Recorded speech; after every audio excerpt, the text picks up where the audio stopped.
वक्रतुंड महाकाय सूर्यकोटि समप्रभ निर्विघ्नं कुरु मे देवो सर्वकार्येषु सर्वदा। पुंडलीकवरदा हरिविठ्ठल श्री ज्ञानदेव तुकाराम पंढरीनाथ भगवान की जय। माऊली ज्ञानेश्वर महाराज की जय। जगद्गुरु संत तुकाराम महाराज की जय। सब संतन की जय। माऊली महावैष्णव ज्ञानोबारायांच्या परमश्रेष्ठ ज्ञानेश्वरी ग्रंथातल्या पहिल्या अध्यायाचं चिंतन करत आपण 173 क्रमांकाच्या ओव्यांपर्यंत आलेलो आहोत। आतापर्यंत आपण अर्जुनानं भगवंताला दोन्ही सैन्य दळांच्या मध्ये आपला रथ उभा करण्याचं आवाहन केलं, सूचना केली, ते आपण बघितलं। आणि त्याप्रमाणे भगवंतांनी आपला रथ सगळ्यांच्या मध्ये नेऊन उभा केला। त्या प्रसंगाचं वर्णन श्रीमद भगवद्गीतेमध्ये असं आहे। पुढचा जो श्लोक आहे तो संजय यांचा आहे। संजय उवाच एव मुक्तो ऋषिकेशो गुडाकेशेन भारत सेनयोरुभयोर्मध्ये स्थापयित्वा रथोत्तमम्। अर्थात संजय धृतराष्ट्राला म्हणतात, धृतराष्ट्र महाराज, अशा रीतीने अर्जुनाने कृष्णास सांगितले असता भीष्म द्रोण व इतर सर्व राजांच्या समोर अर्जुनाचा श्रेष्ठ रथ उभा करून अर्जुना, या जमलेल्या कौरवांना पहा असे श्रीकृष्ण बोलला। तेव्हा अर्जुनाने दोन्ही सैन्यात भूरिश्रवादी चुलते, भीष्मादी पितामह, द्रोणाचार्यादी आचार्य, शल्यादी मामा, दुर्योधनादी बंधू, अभिमन्यू इत्यादी पुत्र नातू, त्याचप्रमाणे अश्वत्थामादी मित्र, सासरे, निरपेक्ष उपकार करणारे स्नेही इत्यादिकांस पाहिले। सन्मुख उभे असलेल्या या आप्तास पाहून अंतःकरणात त्याविषयी अत्यंत करुणेने व्याकुळ होऊन मोठी कृपा उत्पन्न झाल्यामुळे अर्जुन विषण्ण मनाने भगवानास असे बोलला। अर्थात पुढचे श्लोक बघा।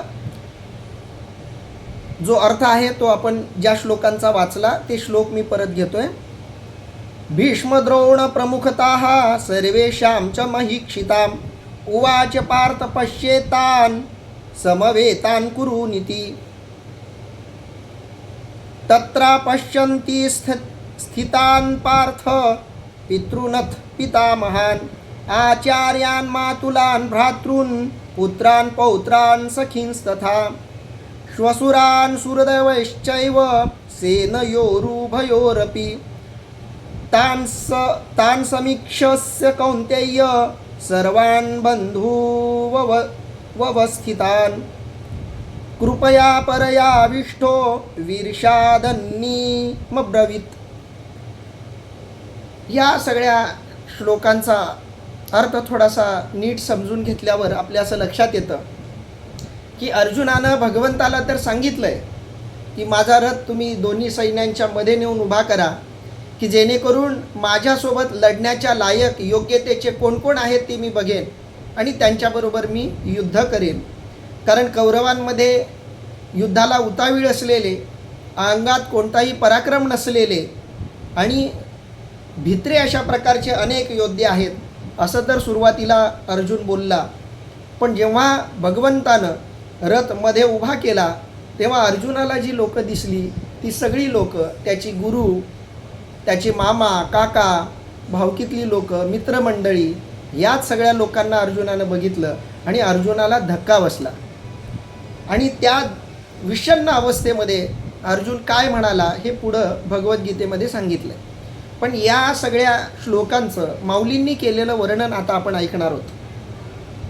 माऊली म्हणतायत, ऐका अर्जुन इतुके बोलिला तव श्रीकृष्णे रथु पेलिला दोन्ही सैन्या माझी केला उभा तेने। अर्थात राजा ऐक, अर्जुनाचे भाषण श्रवण करताच श्रीकृष्णांनी रथ दोन्ही सैन्यांमध्ये नेऊन उभा केला। भगवंतांनी आपला जो रथ आहे अर्जुनाच्या सांगण्याप्रमाणे दोन्ही सैन्यांच्या मध्ये उभा केलेला आहे। ऐका, संजय धृतराष्ट्राला म्हणतोय, राजे ऐका, अर्जुन इतुके बोलिला, जे आतापर्यंतचं बोलणं झालेलं आहे हे सगळं अर्जुन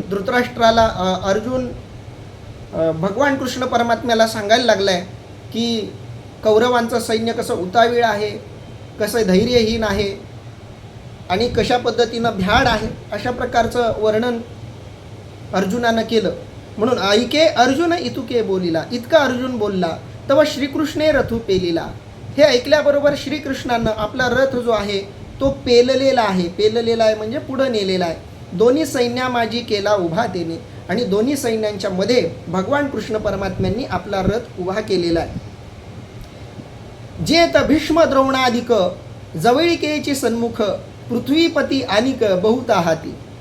मग तिथं अर्जुनानं काय बघितला तो अर्थ बघा. ज्या ठिकाणी भीष्म द्रोणातिक आप्त संबंधी व अनेक राजे समोर उभे आहेत हे अर्जुनानं बघितलं. जेत भीष्म द्रोणाधिक, ज्या ठिकाणी भीष्म आणि द्रोण अधिक जी गुरुमंडळी आहे त्या गुरुमंडळींना त्यांनी बघितलेलं आहे. म्हणजे भीष्माचार्य आहेत, द्रोणाचार्य आहेत, कृपाचार्य आहेत, अशा गुरुसारख्या लोकांनाही त्यांनी बघितलं. जवळिकेची सन्मुख, जवळिकेची म्हणजे आप्तस्वकीयांच्या संदर्भातला हा शब्द आहे जवळीक. जो सोयरीक हा शब्द हा या शब्दाच्या संबंधातून आलेला आपल्या लक्षात येतो. जवळिकेची सन्मुख, सन्मुख म्हणजे समोर. सन्मुख कुणाला बघितलं? जवळिकेची म्हणजे जे आप्तस्नेही आहेत, जे आप्तस्वकीय आहेत. पृथ्वीपती आनिक, या सगळ्या पृथ्वीच्या मालकी हक्काचे जे आणखी बरेच जण होते. पृथ्वीपती या शब्दाचा अर्थ इथं जमिनीचे मालक किंवा भूपती या अर्थानं राजे. बहुत आहाती, असे बरेच राजे, बरेच भूपती अर्जुनानं त्या ठिकाणी बघितलेले आहेत. अर्जुनाची ही थोडीशी मानसिकता आपल्याला समजून घ्यायला हवी. कारण साधनेमध्ये अर्जुनाची ही मनस्थिती अनेकदा साधकांची सुद्धा होते. अर्जुन सुरुवातीला मी असं म्हणतो, मी युद्ध करणार असं तो म्हणतो. इथं अर्जुनाचा अहंकार आपल्याला दिसतो, अहम आपल्याला दिसतो. अर्जुन या सगळ्यांना बघून अहिंसक झाला अशी परिस्थिती नाही. महाभारताच्या युद्धामध्ये अर्जुन युद्ध करण्यासाठी प्रेरित झालाय ही गोष्ट तर नक्की आहे. म्हणजे या बाबतीत कोणताही वाद नाही. युद्धाला येण्यापूर्वी अर्जुन युद्धाच्या मानसिकतेमध्ये होता. त्यावेळी अर्जुनाला युद्धाचे परिणाम माहिती नव्हते का? तर माहिती होते. युद्ध म्हटला की हिंसा आली. मग अर्जुन हिंसेचा पक्षपाती नव्हता का? किंवा हिंसेचं समर्थन करणारा अर्जुन होता की नाही? तर अर्जुनानं आपल्या आयुष्यात याच्याही आधी अनेक युद्ध केलेली आहेत. म्हणजे युद्ध म्हटलं की हिंसा आली या गोष्टीची पुरेपूर जाणीव अर्जुनाला आहे. म्हणजे अर्जुन या ठिकाणी हिंसा नाकारायची म्हणून युद्ध नाकारत नाहीये, पण युद्धाची मानसिकता घेऊन आलेला अर्जुन, अगदी युद्ध करण्यासाठी आवेशानं प्रेरित झालेला अर्जुन, भगवान कृष्ण परमात्म्याला त्याच आवेशाच्या योगाने, त्या आवेशाच्या भरात मला दोन्ही सैन्यांच्या मध्ये उभं करा असं म्हणणारा अर्जुन समोर आपल्या गुरुबंधूंना, स्नेह्यांनाच का बघतो? इथं खरा प्रश्न आहे. कारण माणसाच्या मनामधली हिंसा किंवा अहिंसा ही आपण थोडीशी नीट समजून घेतली पाहिजे. अनेकदा स्वतःला अहिंसक मानणारी लोकंसुद्धा अनेकदा हिंसेचं समर्थन करताना दिसतात. म्हणून हिंसा आणि अहिंसा या दोन गोष्टी खूप बारकाईनं आपण समजून घ्यायला पाहिजेत. अर्जुन हिंसेचा समर्थक होता असं आपल्याला म्हणता येऊ शकतं, कारण अर्जुन हा स्वतः योद्धा होता. अर्जुनानं युद्धामध्ये अनेकांना आतापर्यंत मारलेलं होतं. युद्ध म्हटलं की शत्रू पक्षाचा निपात करणं ही अपरिहार्य गोष्ट असते. आणि या दृष्टीनं विचार केला तर अर्जुन हा हिंसेचं समर्थन करणारा आहे, किमान युद्धाच्या बाबतीत तरी. या बाबतीत कोणताही वाद नाही. पण युद्ध करायला जेव्हा तो समोर जातो तेव्हा त्याला आपल्या डोळ्यासमोर आपले गुरु, आपले आप्त, आपले मित्र दिसतात आणि त्याचं मन बदलतं. कारण माणूस हिंसक जरी असला तरी त्याची ती हिंसा म्हणजे एका अर्थानं मीचं संरक्षण असतं. माणूस हिंसा का करतो? तर त्या हिंसेतून त्याच्या मीला सुरक्षा मिळत असते. म्हणून इतरांचं मृत्यू बघून, म्हणजे एक छोटंसं उदाहरण देऊन आपण हे थोडं अधिक स्पष्ट करू शकतो. आपण अनेकदा मरणारी माणसं आपल्या आजूबाजूला बघतो. अनेक लोकांच्या मृत्यूची बातमी आपण ऐकतो. आता तर व्हॉट्सअपवर लोकांच्या मृत्यूची बातमी खूप सहज आपल्याला कळते, पसरते.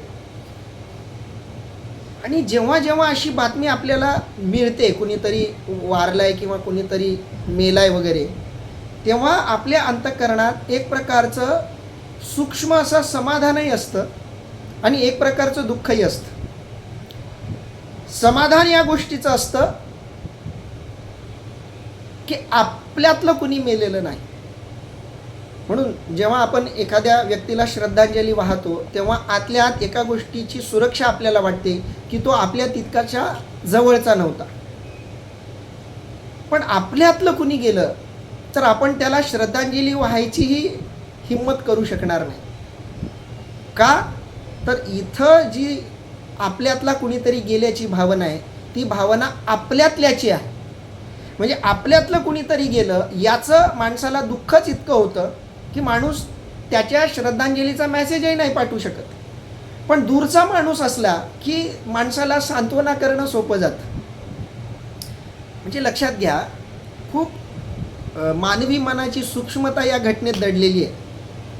म्हणून मी एके ठिकाणी प्रवचन ऐकलं होतं तरुण सागरजी महाराजांचं, जैन साधू. त्यांनी त्या प्रवचनामध्ये असं सांगितलं होतं की खरं तर स्मशानभूमी ही गावाच्या मध्यभागी असायला हवी आणि मंदिर वाटल्यास तुम्ही गावाच्या बाहेर बांधा, पण स्मशानभूमी घराच्या म्हणजे गावाच्या मध्ये असली पाहिजे. स्मशानभूमीचं दर्शन रोज माणसाला झालं पाहिजे.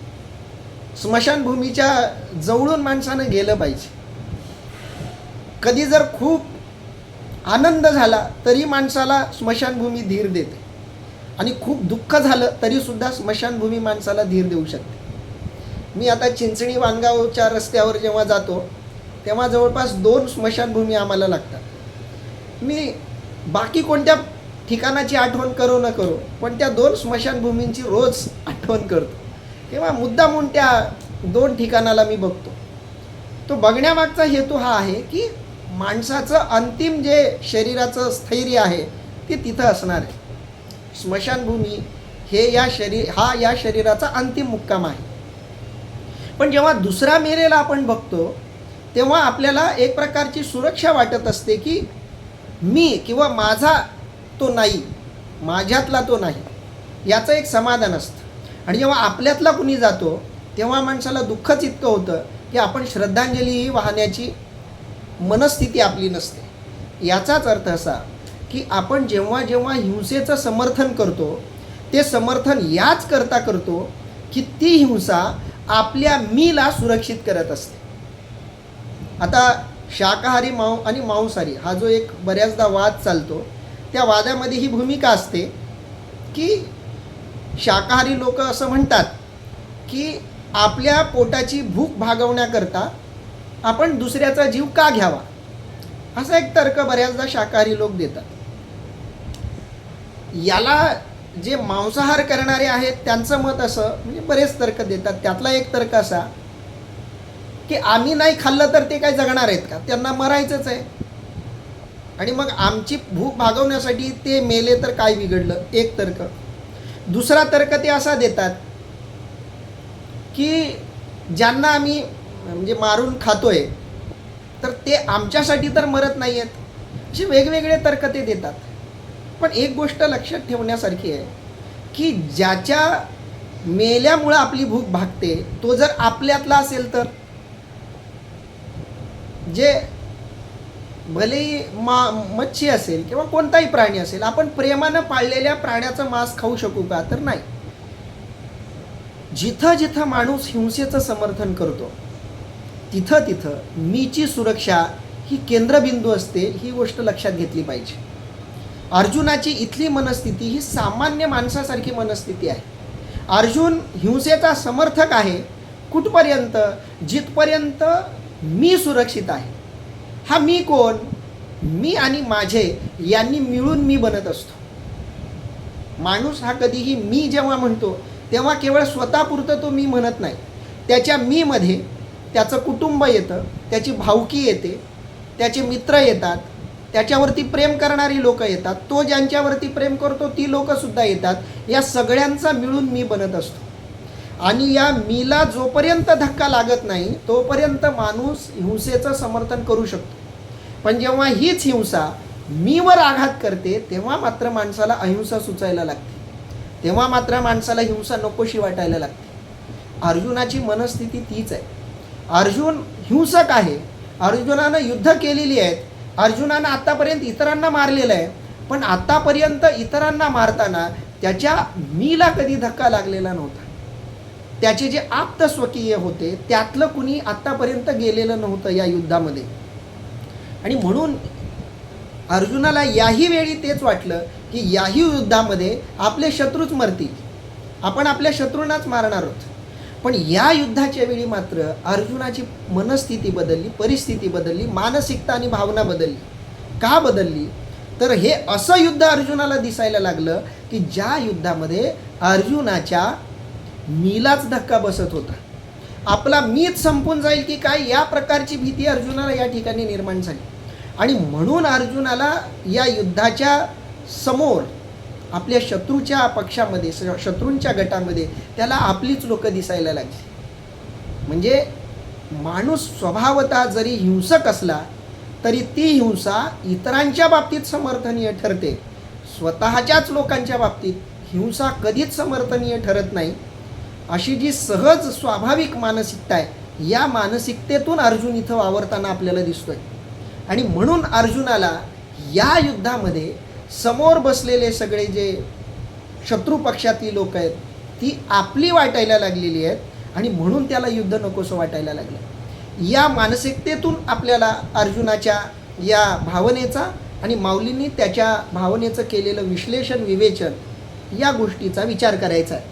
आणि म्हणून माऊली म्हणतायत ते भीष्म द्रोणादिक जवळिकेची सन्मुख पृथ्वीपती अनिक बहुताहती तेथ स्थिर करून या रथू अर्जुन असे पाहतू तो धळभार समजतू संभ्रमेसी. अर्थात त्या ठिकाणी रथ उभा केला असता अर्जुन त्या सेनेकडे मोठ्या उत्सुकतेने पाहू लागला. आजूबाजूला अर्जुनानं बघितलं. आता इथं तो आवेशानं बघत नव्हता. बघण्याची इच्छा जेव्हा होती तेव्हा आवेश होता, उग्रता होती, डोळ्यांमध्ये हिंसा होती. पण जेव्हा तो प्रत्यक्ष या सगळ्यांना बघायला लागलाय ते तर स्थिर करून या रथू, तिथं त्यानं आपला रथ स्थिर केला, रथ थांबवला. अर्जुन असे पाहतो आणि रथ थांबून तो सगळीकडे बघायला लागला. तो दळभार समस्तू संभ्रमेसी, तो सगळा दळभार जो आहे, समस्त दळभार, सगळा तो दळभार कसा दिसायला लागलाय? संभ्रमेसी, अतिशय उत्सुकतेनं, अतिशय संभ्रम अशा अवस्थेमधून तो या सगळ्यांकडे बघायला लागलाय. ही संभ्रमावस्थाच आत्तापर्यंत आपण थोडीशी विस्तारानं बघितली. हा संभ्रम आहे की आता तो हिंसा टाळायला लागलाय. आता त्याला त्याच्या हिंसेच्या भावनेवरच आघात झालाय. आता त्याला हिंसाच नकोशी वाटायला लागली. दुसऱ्यांना सहजपणे मारण्याची वृत्ती असलेला माणूस जेव्हा स्वतःच्याच लोकांना मारण्याची त्याच्यावरती वेळ येते तेव्हा जसा संभ्रमित होतो, मोहित होतो, अगदी तशीच परिस्थिती इथं अर्जुनाची झालेली आहे. मग देवा म्हणे देख देख हे गोत्र गुरु अशेख तव कृष्णमणी नावेक विस्मो जाहला. मग देवा म्हणे देख देख, आणि आता तो देवालाच म्हणायला लागला.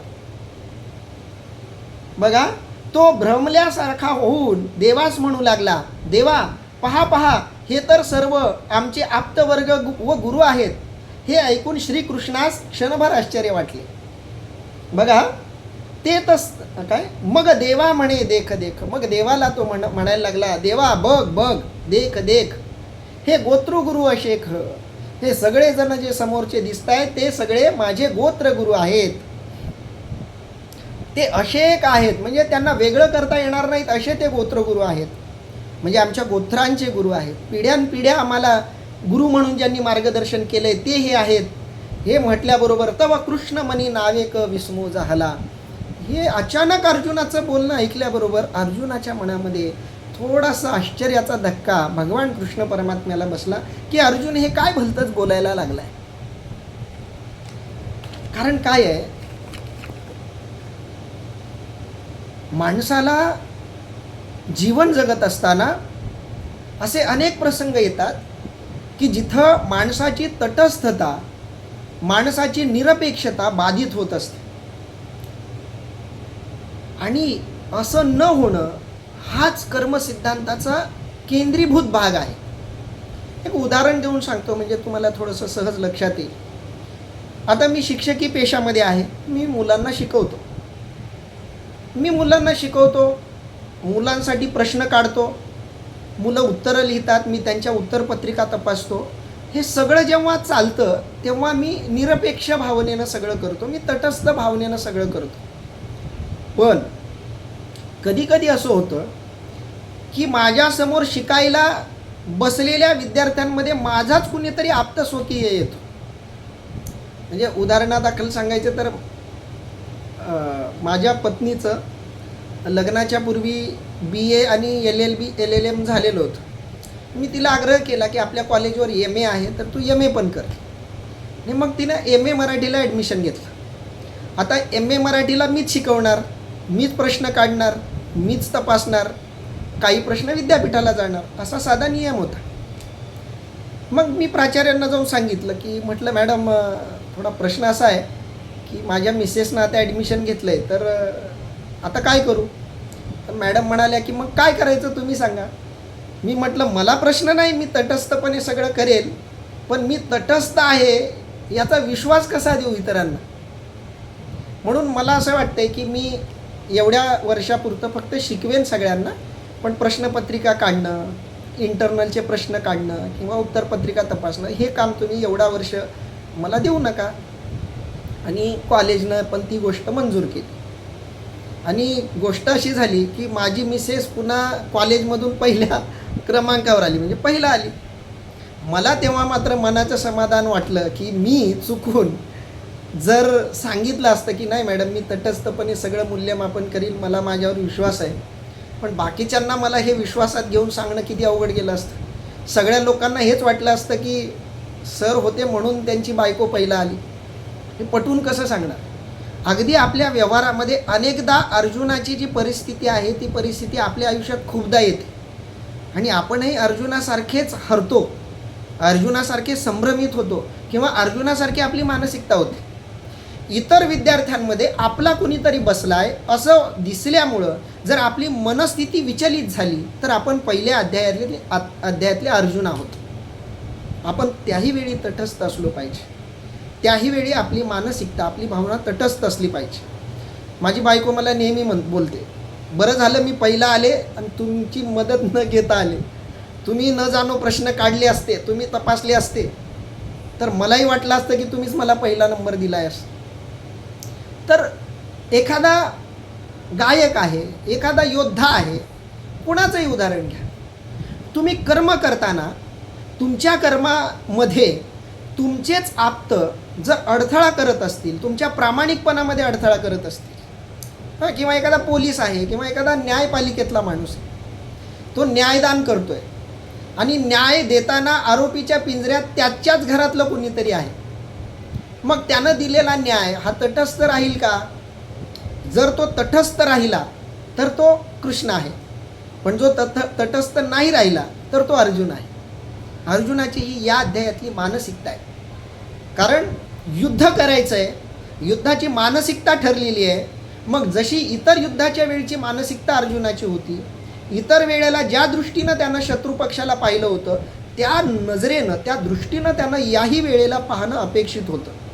पण इथं मात्र अर्जुनाची ती मनस्थिती राहिली नाही. अर्जुनाची ही मनस्थिती इथं पूर्णपणे बदललेली दिसते. आणि म्हणून कृष्ण परमात्म्याला आश्चर्य वाटलं. का तर इथं अर्जुनाला समोर जसे शिक्षकाला विद्यार्थी दिसले पाहिजेत, न्यायाधीशाला आरोपीच दिसला पाहिजे, पण इथं न्यायाधीशाला आरोपीच्या बरोबर आपलं असलेलं नातं दिसायला लागलं आहे, म्हणून त्याचं कर्तव्य बाधित झालं आहे. शिक्षकाला त्याच्या घरातलं कोणीतरी दिसायला लागलं आहे तर त्याची ती मानसिकता बाधित झालेली आहे, त्याचं ताठस्थ्य भंग पावलेला आहे. आणि या गोष्टीचं भगवान कृष्ण परमात्म्याला आश्चर्य वाटायला लागलेलं आहे. साधना करतानाही आपण या गोष्टीची काळजी घ्यायला हवी, कर्म करताना विशेषतः. कारण हा जो ग्रंथ आहे ज्ञानेश्वरी किंवा गीता, हा कर्मसिद्धांत सांगणारा ग्रंथ आहे. आणि म्हणून अर्जुनाला इथं शत्रू पक्षातली लोक शत्रू न दिसता ते आपले आणि आप्त वाटायला लागलेत. आणि एकदा तुम्हाला ते आप्त वाटायला लागले की आता तुम्ही अगदी उलटी बाजू घ्यायला लागता, तुम्ही त्याही गोष्टीचं समर्थन करायला लागता. बघा आता पुढं माऊली वर्णन करतायत. तो आपण या आपण म्हणे, येथ काही कवण जाणे, हे मनी धरले येणे, परी काही आश्चर्य असे. बघा, ते आपल्या मनात म्हणतात, अर्जुनाच्या मनात हे काय आले कोण जाणे, परंतु ज्या अर्थी असे तो म्हणत आहे त्या अर्थी काहीतरी चमत्कारिक प्रकार झाला असावा. अर्जुनाचं हे बोलणं ऐकून भगवंताच्या मनामध्ये काय चाललं ते माऊली या ओवीमध्ये सांगतात. बघा, मूळ श्लोकामध्ये आपल्याला हे कुठेही दिसत नाही आहे. अर्जुन जे बोलला ते सगळं ऐकून भगवान कृष्ण परमात्म्याच्या मनामध्ये काय चालू झालं ते माऊली सांगतायत. तो आपण या आपण म्हणे, अर्थात भगवान कृष्ण परमात्मा आपापल्या मनात म्हणायला लागलेत. बघा, तो आपण या आपण म्हणे, भगवान कृष्ण परमात्मा म्हणायला लागलेत आपल्या मनात स्वतःशी. मनात बोलणं म्हणजे आपण या आपण म्हणे, या अर्थानं हा शब्द प्रयोग आलेला आहे. स्वतःशी बोलणं. आपण या आपण म्हणे, आपणच आपल्याला म्हणजे स्वतःला म्हणायला लागले. येथ काही कवण जाणे, अर्जुनाच्या मनामध्ये येथ म्हणजे या ठिकाणी युद्धभूमीसारख्या वेळी युद्धाचे रणशिंग फुंकले गेलेत. दोन्ही बाजूचे योद्धे युद्धासाठी उतावीळ झालेत. एकमेकांना मारू की गिळू अशा मानसिकतेत, अशा आवेशात सगळे इथं आलेले आहेत. येथ अशा वेळी, अशा प्रसंगी, अशा जागी काही कवण जाणे. काही म्हणजे हे काय? कवण जाणे, कुणास ठाऊक. हे मनी धरिले येणे, ह्यानं हे मनात काय कुणास ठाऊक धरलंय, परी काही आश्चर्य असं.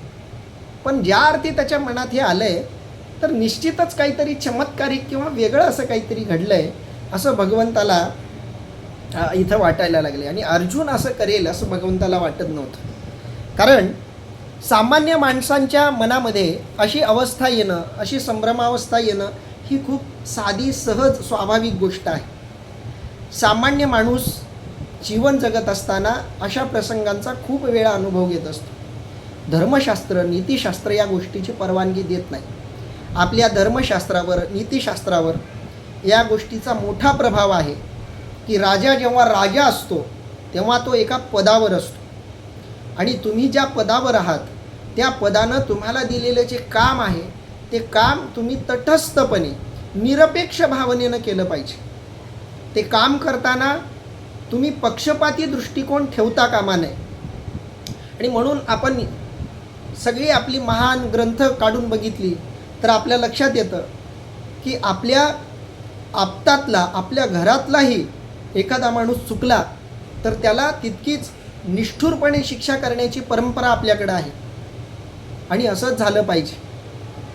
आणि आपण जर कर्म करताना आपल्या लोकांना वेगळा न्याय आणि इतरांना वेगळा न्याय असं जर कर्म करताना देऊ लागलो तर आपलं कर्म बाधित होणार आहे आणि ते कर्म आपल्या पाप पुण्याला कारणीभूत ठरणार आहे. ही गोष्ट लक्षात घेऊन आपण आपलं कर्म केलं पाहिजे. मग तुम्ही कोणतंही कर्म करा, ते कर्म निष्काम, निरपेक्ष आणि तटस्थ भावनेनं झालं पाहिजे. त्याच्यामध्ये मी सुद्धा येता कामा नये. लक्षात घ्या, मी सुद्धा येता कामा नये.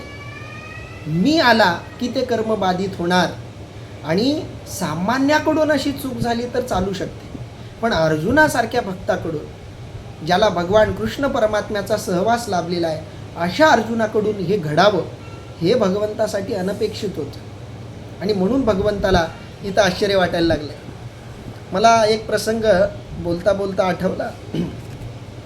मी जेव्हा पहिलं कीर्तन वगैरे करायला लागलो नवीन तेव्हा एका कीर्तनाला माझेच गुरु माझ्यासमोर बसलेले होते. मामासाहेब मारतळेकर. प्रचंड अभ्यास, सुंदर असा आवाज आणि गाथा बऱ्यापैकी त्यांना पाठ होती जवळपास. आणि ते माझ्या कीर्तनाला बसून कीर्तन ऐकणार ही गोष्ट मलाच थोडी विचित्र वाटत होती. आणि विशेष गोष्ट ही होती की त्यांच्या गावातल्या सप्ताहामध्ये त्यांनी माझी कीर्तनाची तारीख घेतलेली होती. आता त्यांच्या सप्ताहात कीर्तन आहे म्हटल्यावर मला वाटलं की ते येणार नाहीत कदाचित, पण ते म्हणाले मी येणार आहे कीर्तनाला आणि तुझ्या कीर्तनात मी चाल पण म्हणणार आहे. आता माझ्या पुढं बराच मोठा प्रश्न निर्माण झाला की आता गुरुच्या समोर काय बोलावं. त्यांनी सांगितलेली एक गोष्ट मला आठवते. ते म्हणाले मी तुझ्या पुढं बसलोय अशी मनात कल्पनाच आणू नको. ती कल्पना जर तू मनात आणली तर कीर्तनकार तू राहणार नाही. म्हणजे तू तुझ्या अहंकारानं ते कीर्तन केलं असं तुला वाटेल. त्यामुळं मी असलो काय किंवा इतर असले काय, जसं इतरांना समजतो त्यातलाच एक तू मला समज आणि मग कीर्तन कर. मला तो अजून प्रसंग आठवतो. बरीच वर्ष या घटनेला झाली, कारण 2003 साली आमचे गुरु वारले, म्हणजे त्यांचं निर्वाण झालं. 2003 सालच्या आधीची गोष्ट आहे, म्हणजे बरीच जुनी गोष्ट आहे. आणि त्यांचा तो शब्द मला पटला आणि मी कीर्तन केलं पहिलं. आणि त्यांनी जसं सांगितलं होतं अगदी त्याच मानसिकतेतून मी कीर्तन केलं.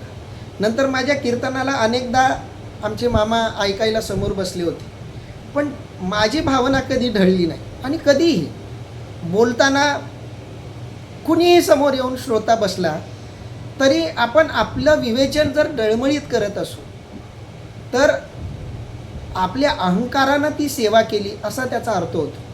बघा, ही गोष्ट खूप सूक्ष्म आहे, पण गुरूंना सांगितलेली गोष्ट असल्यामुळं मी थोडंसं स्पष्ट करून सांगतोय की मी कीर्तनाला उभा असताना एखादी विशिष्ट व्यक्ती समोर आली म्हणून माझ्या कीर्तनात बदल होत असेल, चांगला हो किंवा वाईट हो, तर तो बदल हा अहंकारानं केलेला बदल आहे.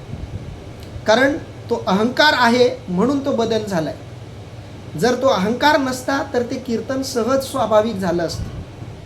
बरेच कीर्तनकार कीर्तन चालू असताना एखादा कोणता मोठा माणूस आला की कीर्तन थांबवतात आणि मग त्या माणसाचं कौतुक सुरू करतात. पण कीर्तनकारानं जर असं केलं तर तो त्या गादीचा अपमान आहे. आणि म्हणून ठीक आहे, बाकीच्या श्रोत्यांसारखा तो आलाय, बसलाय, ऐकलंय आणि निघून गेलाय. कारण कीर्तनामध्ये हनुमंतरायसुद्धा ऐकायला येतात. हनुमंतरायांनी कधी कोणत्या गोष्टीची अपेक्षा केली नाही, कुठं म्हटलेलं नाही की मी येणार आहे म्हणून मला एक वेगळं आसन टाकून द्या. बरेच कथाकार, कीर्तनकारसुद्धा अशी एक गादी लावून ठेवतात की इथं येऊन हनुमंतराय ऐकतील वगैरे म्हणून. पण कर्म चांगलं असो किंवा वाईट असो, कर्म कोणतंही असो, ते कर्म अगदी तटस्थ निरपेक्ष भावनेनं झालं पाहिजे. आणि त्याला जर बाधा आली तर ती कर्माला आलेली बाधा साधनेत अडथळा ठरते. आणि म्हणून भगवान कृष्ण परमात्म्याला आश्चर्य वाटलं की सामान्य माणूस विचलित होईल यात काय आश्चर्य, पण अर्जुनाला असं वाटावं या गोष्टीचं भगवंताला आश्चर्य वाटलं. ज्या अर्थी असं घडलंय त्या अर्थी काहीतरी चुकलंय, काहीतरी चमत्कारिक आणि वेगळं झालंय असं भगवंताला वाटलं. ऐसी पुढील से घेतू तो सहजे जाणे हृदय असतू, परी उगा असे निवांतू तिये वेळी. अर्थात भगवान दुसऱ्याचे मनोगत सहज जाणणारे असल्यामुळे त्यांनी पुढील भविष्य ताडले, परंतु त्यावेळेस काहीच न बोलता ते स्तब्ध राहिले. भगवंत दुसऱ्याच्या मनात जे काही चाललंय ते सहज जाणून घेतात. कारण तो भगवंत सगळ्यांच्या हृदयामध्ये राहणार आहे, सगळ्यांच्या आत राहणार आहे. आणि हृदयात राहणारा असल्यामुळं न कळत त्याला सगळ्यांच्या मनातलं कळणार आहे. त्याच्या मनातलं कळणार नाही असं तर नाहीच आहे. म्हणून अर्जुनाच्या मनात जे काही चाललंय ते भगवंतानं लगेच जाणून घेतलं. ऐसी पुढील से घेतू, से शब्दाचा इथं अर्थ आहे आठवण. ऐसी पुढील से घेतू. आता अर्जुनाच्या मनात काय चाललंय याचा भगवंतानं थोडासा अंदाज घेतला, कारण आतापर्यंत भगवंतानं तिकडं लक्ष दिलेलं नव्हतं, पण आता दिलं. ऐसी पुढील से घेतू.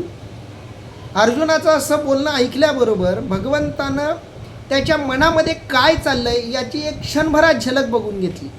तो सहजे जाणे हृदय असतो, कारण भगवंत हृदयात असल्यामुळं त्याला सगळं सहज कळणारं आहे.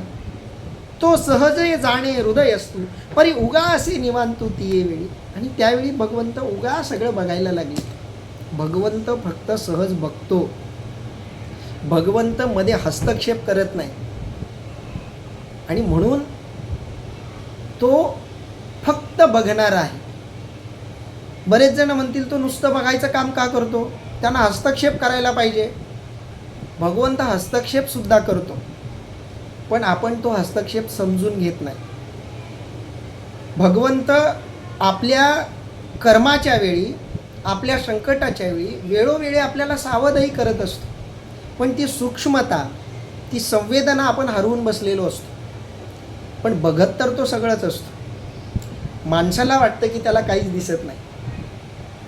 आम्ही विनोदानं सांगतो की एखादा माणूस सिगारेट पित असला आणि त्याला देवाची मूर्ती दिसली तर तो सिगारेट असं मागं धरतो आणि दुसऱ्या हातानं देवाच्या पाया पडतो.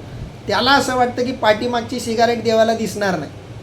अरे बाबा, तो मागचं पुढचं खालचं वरचं सगळं जाणणार आहे. त्याला दिसत नाही असं या जगामध्ये काहीच नाही. सगळं तो बघणारा आहे. पण तो बघणारा आहे. आणि इथंही भगवंत फक्त बघायला लागले. आपल्या कर्म प्रक्रियेमध्ये भगवंत कोणत्याही प्रकारचा हस्तक्षेप करत नाही. तुमच्या कर्म प्रक्रियेमधून तुम्ही त्या कर्मातून भगवंताला काही विचारलं, भगवंताची काही मदत मागितली, तरच तुमच्या कर्म प्रक्रियेमध्ये भगवंत अडथळा करतील. म्हणून बघा, भगवंत कधी बोलतायत तो प्रसंग आपण नंतर बघणार आहोत. पण आत्ता या घडीला मात्र भगवंत सगळं बघायलाच लागलेत. बघा, परी उगा असे निवांतू तिये वेळी. पण भगवंत उगा निवांत थांबून बघायला लागलेत सगळं. तव तेत पार्थ सकळ पितृ पितामह केवळ गुरु बंधू मातुळ देखता झाला. अर्थात तेव्हा अर्जुनाने आपले सर्व वडील, आजे, बंधू व मामा, इष्टमित्र व मुलगे यांनाच तो बघायला लागलेला आहे. बघा, इथं थोडं अर्थ देताना थोडीशी चूक झालेली आहे. या प्रिंटिंग मिस्टेक असेल कदाचित, पण आपण तो योग्य अर्थ घेऊयात. तव तेत पार्थ सकळ. तव म्हणजे त्या वेळेला, तेथ म्हणजे त्या ठिकाणी, पार्थ म्हणजे अर्जुन, सकळ म्हणजे सर्व, पितृ पितामह केवळ. पितृ म्हणजे वडिलांसारखे, पितामह जे पितृतुल्य जे मोठे आहेत, वरिष्ठ, केवळ, गुरु बंधू मातुळ, गुरुच्या पातळीवरचे, बंधूच्या पातळीवरचे, मामांच्या पातळीवरचे देखता झाला. त्यावेळेला अर्जुन ज्यांना ज्यांना बघायला लागला त्या प्रत्येकामध्ये त्याला एकतर वडिलांसारखी लोक दिसायला लागली, किंवा त्याला गुरुसारखी लोक दिसायला लागली, भावांसारखी दिसायला लागली, मामांसारखी दिसायला लागली. हीच लोक त्याच्या नजरेला त्यावेळेला दिसायला लागलेली आहेत. दुसरं कोणीही त्याला तिथं दिसत नाही आहे. ना त्याला इथं शत्रू दिसायला लागलेत, ना इथं त्याला कौरव दिसायला लागलेत, ना इथं ज्याच्या विरोधात तो युद्ध करायला उभा राहिला होता त्यातलं कुणीही आता अर्जुनाला दिसत नव्हतं. अशा मनोभूमिकेमध्ये अर्जुन आलेला आहे, असं इथपर्यंतचं वर्णन माऊली करतायत. इथं आपण थांबूया आणि पुढचं विवेचन आपण उद्याच्या दिवसामध्ये घेऊयात. पुंडलिक वरदा हरी विठ्ठल, श्री ज्ञानदेव तुकाराम, पंढरीनाथ भगवान की जय, माऊली ज्ञानेश्वर महाराज की जय, जगद्गुरु संत तुकाराम महाराज की जय, सब संतन की जय.